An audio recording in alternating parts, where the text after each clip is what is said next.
vanast harjumusest räägivad mõned inimesed ikka veel meeste töödest ja naiste töödest. Kuidas aga päris elus lood on? Teatavasti töötavad paljud naised isegi kosmonautidena. Seda enam ei tohiks tänapäeval keegi tõsimeeli uskuda, et naine ei sobiks inseneriks. Tegelikult on ammu kindlaks tehtud, et inimese oskused ja teadmised ei sõltu tema soost. Vaatame, mis juhtus insener Mariaga. Tööandja otsib oma ettevõttesse uut inseneri. Tööle tahab tulla terve hulk häid insenere. Ühel tööotsijal on aga eriti head omadused. Tema nimi on Maria. Maria on juba kaua aega insenerina töötanud. Tal on hea haridus.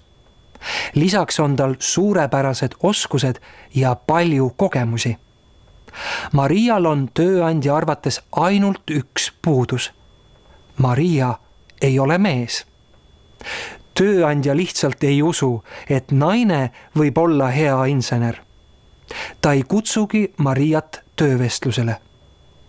Kuidas seda olukorda lahendada?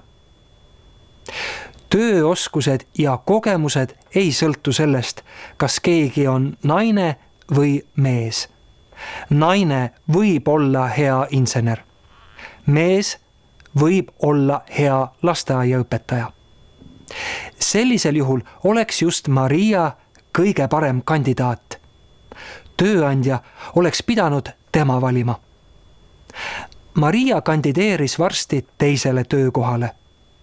See tööandja oskas Mariat vääriliselt hinnata. Maria võeti kohe tööle. Nüüd on kõik rahul. Nii Maria kui ka tema uus ülemus. Töötajat valides ei või tööandja otsustada inimeste üle selle järgi, kas ta on naine või mees. Tähtsad on vaid inimese oskused ja kogemused, haridus ja teadmised.